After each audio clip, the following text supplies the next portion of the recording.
The following story may contain depictions of reality that are purely fictional. Viewer discretion is advised. Welcome to Whisperwood Stories. Today we read a story from No Sleep by redstercoolpanda. Let's begin, shall we?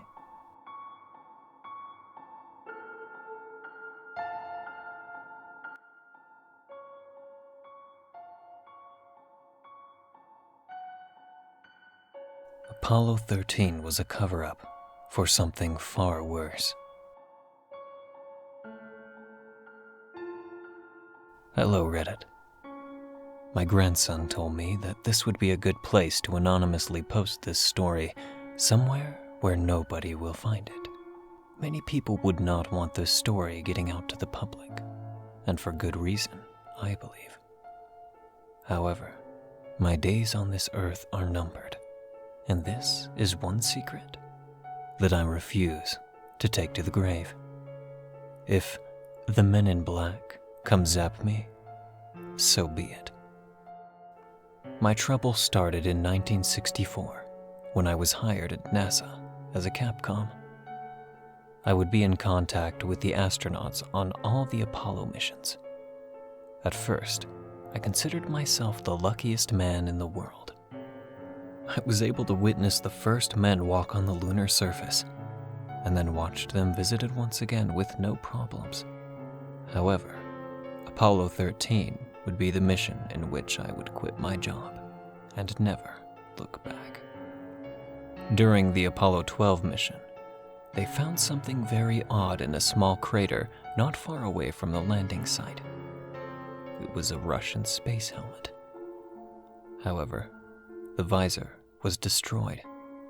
There was nobody or nothing near the landing vehicle or LEM except them.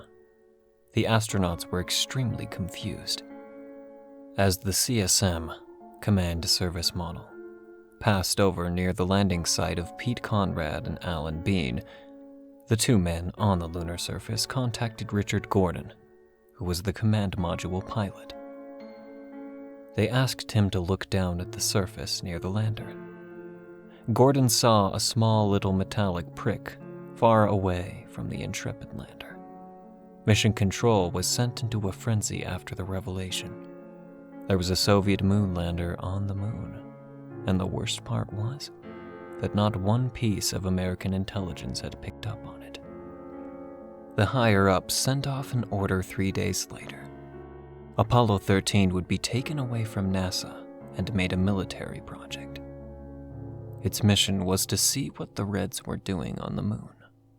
Officially, Apollo 13 never reached the moon, a small explosion in one of its oxygen tanks being the cause. However, in reality, Apollo 13 did make it to the moon. Jesus Christ, I wish it didn't. Every day I wish I never took that job at NASA, but as much as I wish I could, the past can't be changed.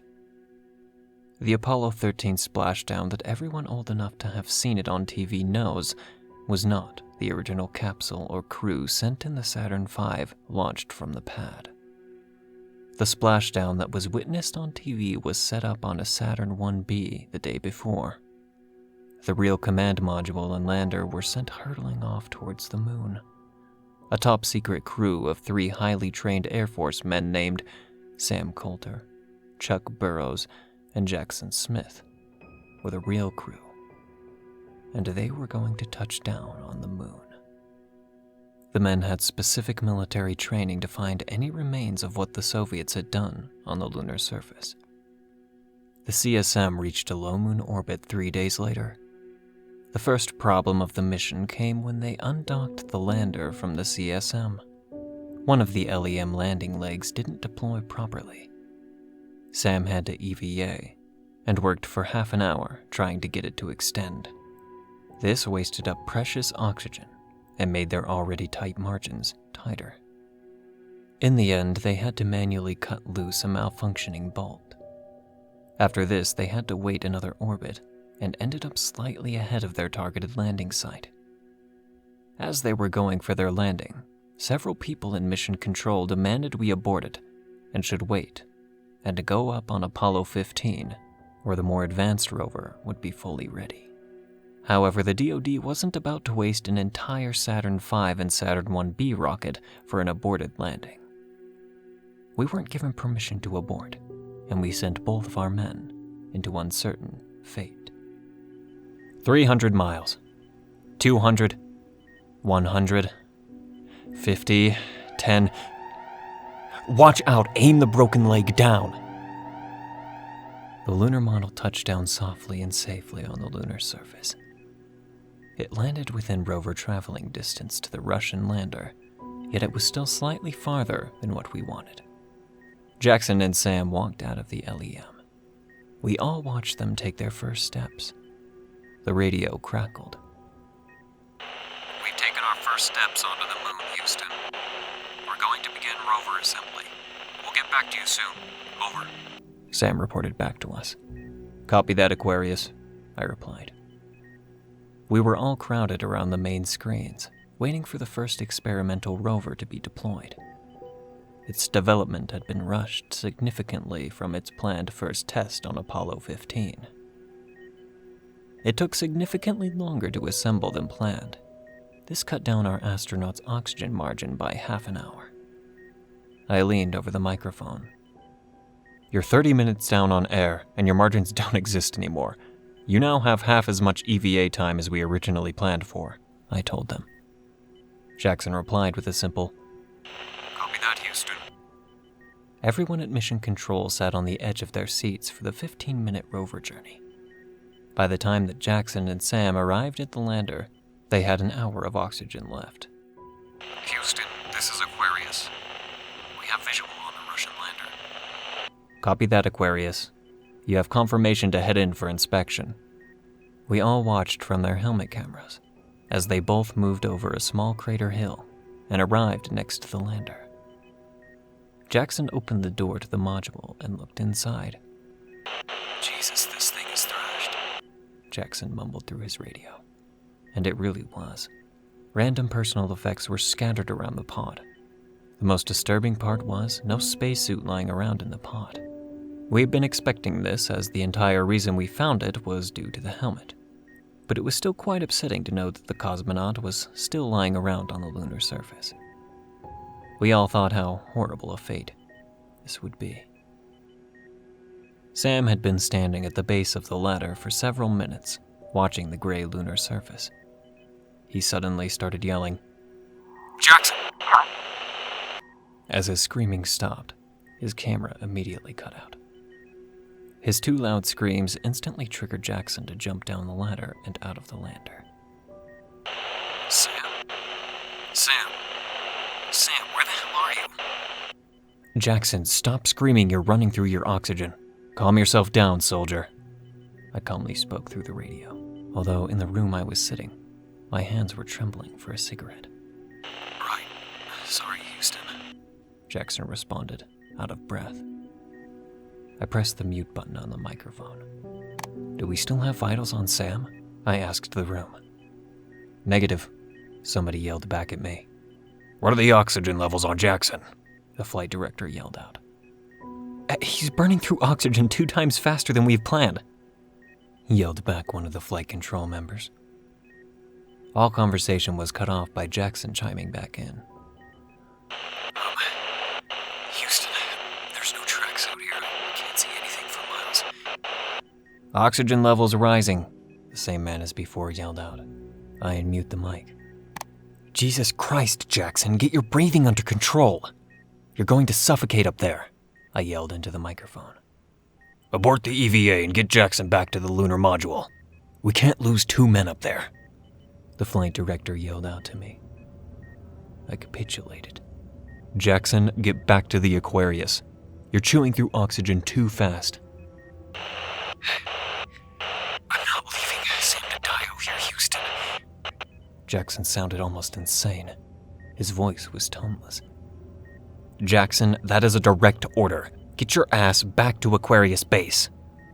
I never got his response.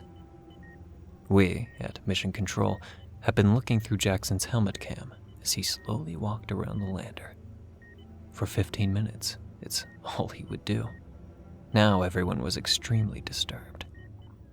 There were a set of footprints leading away from the lander, presumably the Russians, but no set belonged to Sam. Jackson finally spoke.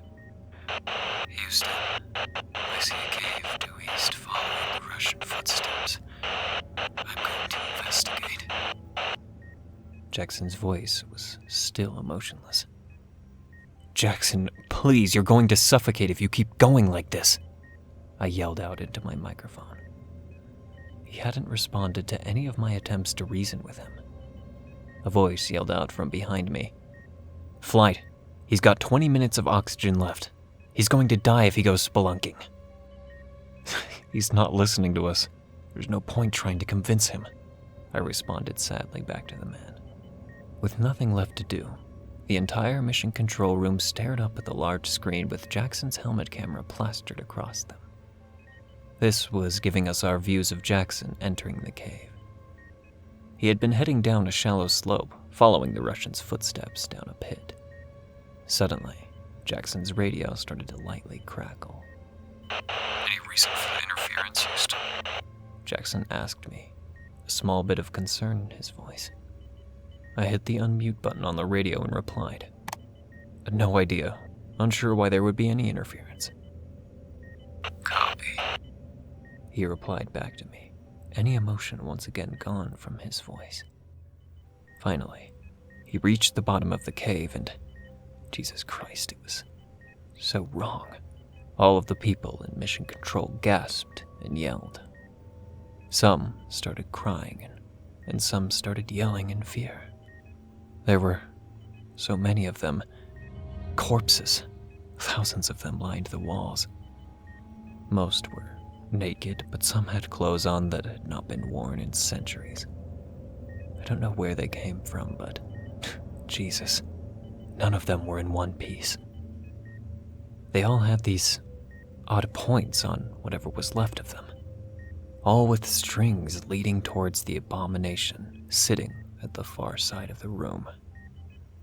The thing looked horrifying, sitting in the very edge of Jackson's flashlight beam. It looked somewhat humanoid, but it was wrong. All the things that made us, well, human, were gone.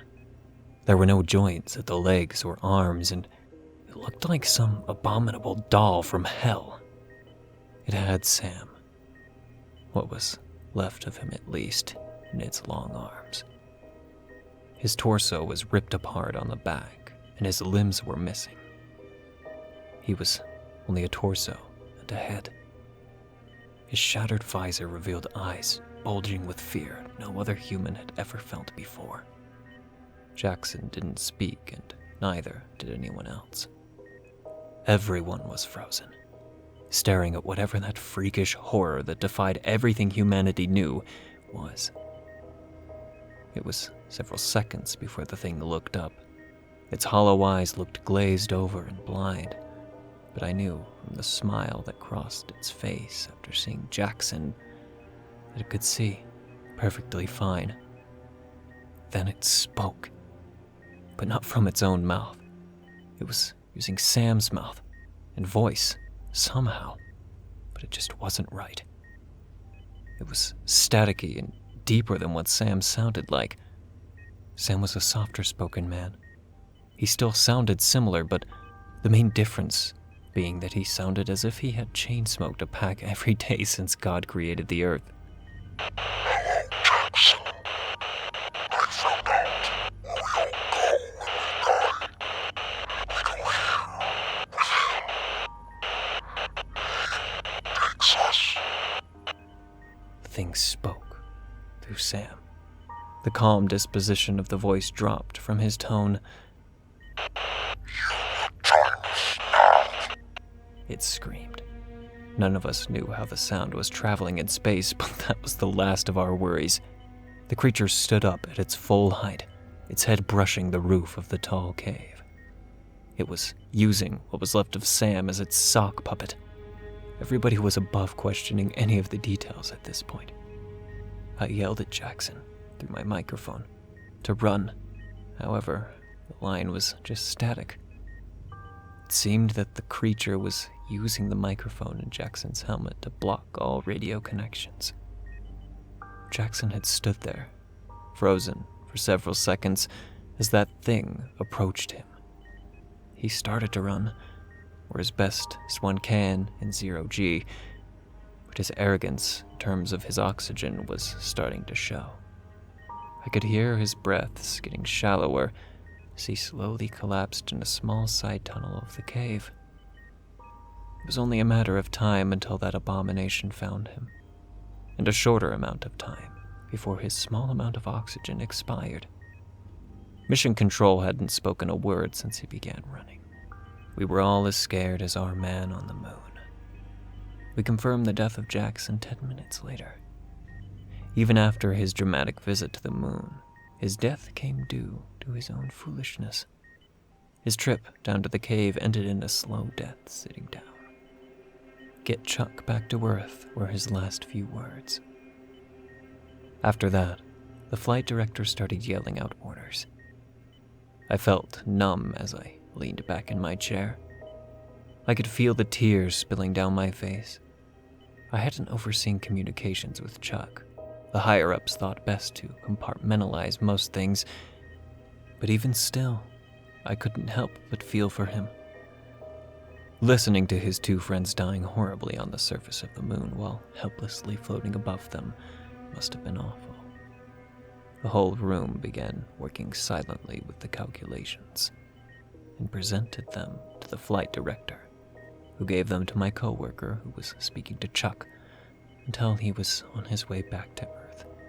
By the end of the mission, there were several grown men running out of the room, several throwing up in the bin and crying, and some panting with relief that at least Chuck was home. I think in the 3 days that we all locked ourselves into that room, waiting for our last astronaut to make it home, we never talked about what happened. We just worked the problem. Chuck did his correction burns and we all waited for the splashdown. Unlike most successful splashdowns, there were no cheers and no happy yells, just pain. Pain further brought on as only one man climbed out of the 3-man capsule.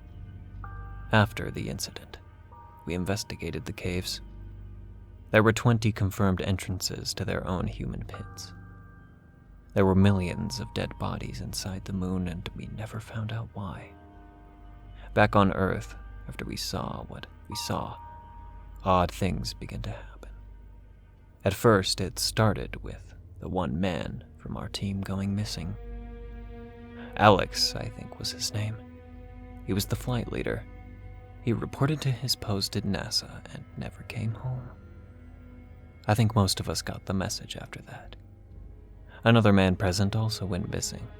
I think I can make a good guess about their fates, one which I probably will meet once I have posted this.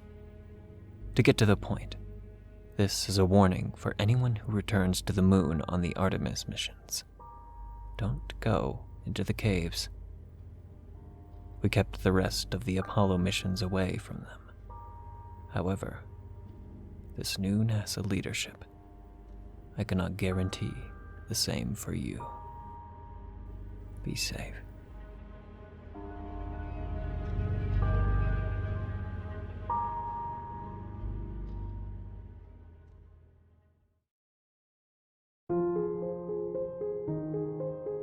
Thank you for listening to Whisperwood Stories. If you enjoyed, don't forget to comment, like, and subscribe down below. Do you have a story that you'd like me to read here? Consider commenting or sending it to whisperwoodsubmissions@gmail.com. The story in this video was read with the author's permission. Thank you again for listening, and be sure to check out the original Reddit post. Want to support me? Check the link below where you can leave a tip if you wish. And remember, don't let the shadows get too close.